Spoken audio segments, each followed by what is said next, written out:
Salve galera do canal do Medeiros, sejam muito bem-vindos a mais um vídeo aqui no YouTube, onde vocês já estão acostumados todos os dias, notícias, informações, opiniões sobre o nosso glorioso Botafogo de Futebol e Regatas e também sobre os seus adversários. E é esse o tema desse vídeo aqui no canal do Medeiros, tá? Primeiro, deixa eu te pedir para você se inscrever em nosso canal, ativar as notificações, dar um like nesse vídeo. Muito importante, você contribui demais para o nosso crescimento. Não se esqueçam de ativar o sininho e aí coloca lá todas as notificações. Soltamos um vídeo aqui, você é notificado aí no seu smartphone que o canal do Medeiros está colocando mais um conteúdo aqui no YouTube. Como eu disse, é tema sobre adversários do Botafogo e na segunda-feira teremos um confronto válido pela segunda rodada do Campeonato Brasileiro contra o Bahia. Então, nesse momento aqui, nesse vídeo, provavelmente você está vendo o vídeo no domingo já, né? É um dia antes da partida. Então, vou falar muito sobre o Bahia aqui, né? Então, meu intuito também é esse, informar o torcedor do Botafogo o que esperar do Bahia. O que eu analisei desse time do Bahia, que é um time que acabou de virar SAF também, foi vendido para o Grupo City, né? Um dos grupos mais importantes aí do mundo em relação a futebol, com vários times aí no planeta, e o Bahia foi o escolhido aqui no Brasil pelo Grupo City para comandar, né, o futebol. Então, vamos falar sobre o Bahia, que passou pelo mesmo processo que o Botafogo passou no ano passado. O Bahia reformulou totalmente o seu time, né? Ele subiu no ano passado da Série B para a Série A e com isso teve que mudar praticamente todo o seu elenco. Teve a venda para o Grupo City, que gastou muito, né? Foi um dos times que mais gastaram nessa janela de transferências, assim como o Vasco também, porque o time teve realmente que se reforçar bastante e mudar praticamente tudo que estava lá na Série B para a Série A, ficando somente alguns jogadores que foram os principais destaques da equipe. E é nesse modelo aí que eu gosto de falar.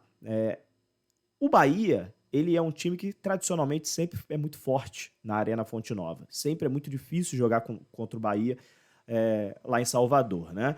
Então, eu já começo dizendo que eu acho que vai ser um jogo complicado, um jogo difícil, muito equilibrado, e que o Bahia, pelo que eu andei vendo, é um time que vem oscilando bastante, mas que é natural que isso aconteça devido à grande mudança, chegada de diversos jogadores nesse plantel, nesse elenco, né, que é comandado pelo Renato Paiva, que é um português, um treinador muito competente, né, tem um estilo de jogo de toque de bola, né, um estilo de jogo bem legal, o do Renato Paiva, mas tem pouco tempo também de trabalho, tá implementando ainda as suas ideias que levam tempo para acontecer, né, o Renato Paiva que é um treinador que eu gosto, é um treinador bem competente. E eu vou passar para vocês mais ou menos a escalação do Bahia, né, a provável escalação do Bahia para esse jogo contra o Botafogo, né, e dizer que tem alguns desfalques, inclusive o Canu, que foi titular contra o Bragantino, né, o Canu é zagueiro do Botafogo emprestado ao Bahia,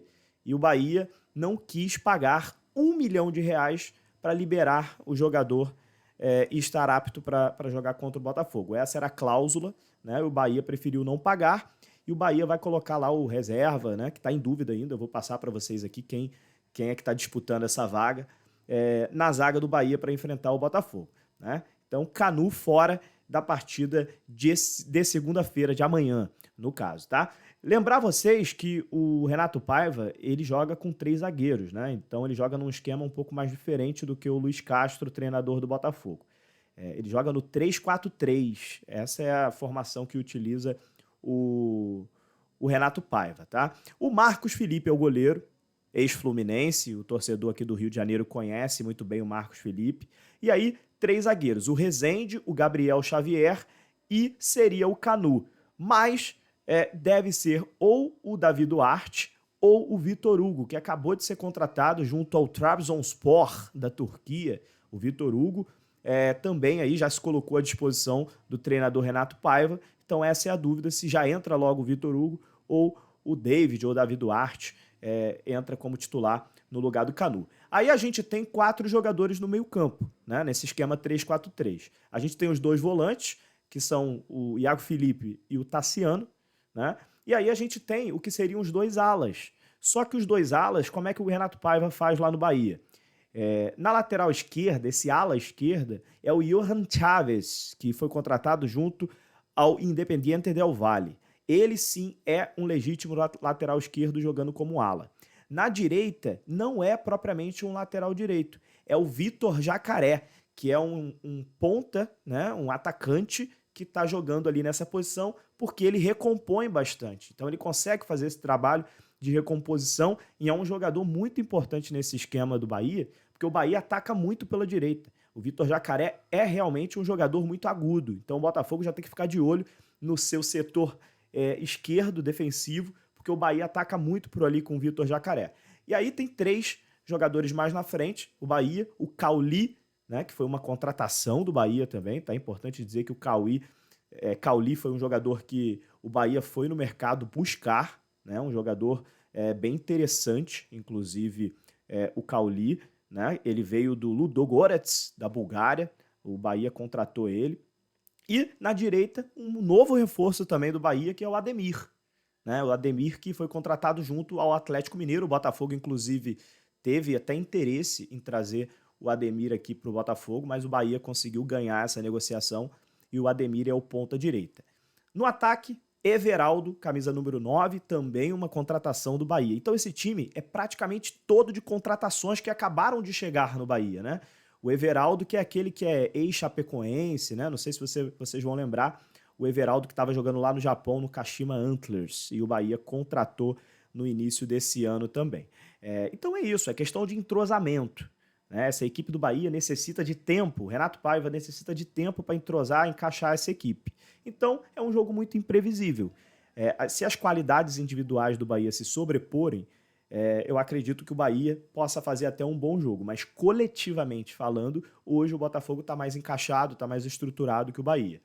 Tem alguns jogadores aqui que têm chances de serem titulares, eu preciso contar para vocês. O Biel, que é um ponta, ele veio do Fluminense, né? O Biel é o camisa número 11 do Bahia, tá? Então pode ser que ele seja escolhido para ser titular. O que eu passei para vocês aqui foi uma escalação provável, tá? Então tem aí alguns jogadores que possam aparecer como titular, né? O Ricardo Goulart, que estava à disposição no time, anunciou essa semana a sua aposentadoria, já não vinha sendo titular, né, lá no Bahia, com muitas lesões. O Ricardo Goulart também é um desfalque.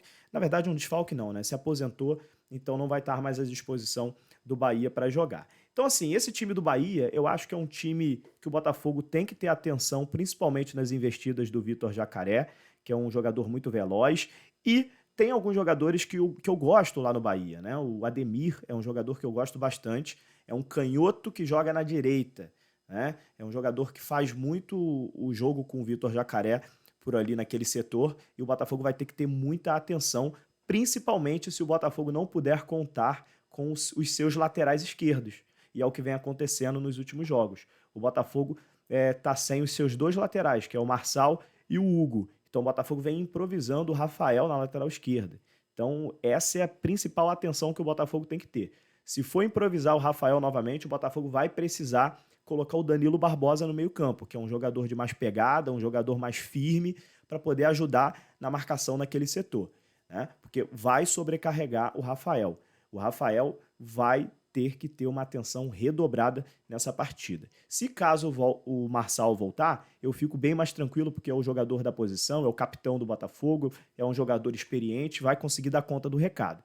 Mas olho nesse setor direito ofensivo do Bahia, que é muito perigoso, tá bom? Então é isso. Eu acho que eu passei um pouco aí do que é esse time do Bahia para vocês, do Renato Paiva, né, o português de 53 anos. O Bahia vem de derrota na estreia, perdeu para o Bragantino no Nabia Bichedi por 2-1.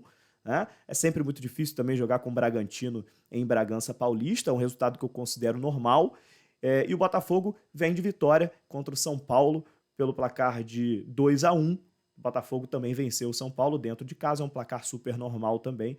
O Botafogo conseguiu estrear muito bem. Se o Botafogo conseguir a segunda vitória, o Botafogo embala de vez, está invicto há 9 jogos, 4 vitórias seguidas, então o Botafogo está num momento muito legal, um momento onde se acostumou com vitórias. Então vamos ver como é que o Botafogo vai se apresentar nessa segunda-feira. Eu acredito que é um jogo equilibrado, um jogo que o Botafogo vai precisar fazer um jogo bem acima mesmo, bem acima do regular para poder conseguir vencer essa partida do Bahia lá na Fonte Nova. Mas eu acredito. Acho que se o Botafogo continuar jogando o que ele vem jogando, sendo eficiente, Eduardo jogando muita bola, Tiquinho também jogando muito bem, eu acho que o Botafogo tem condições de vencer, precisa continuar jogando o que vem fazendo aí nas últimas partidas. Beleza? Então, próximo vídeo eu falo como é que deve vir o Botafogo a campo. Nesse vídeo aqui, você viu tudo sobre o Bahia. Um abraço, galera. Deixa seus comentários. Até a próxima. Valeu!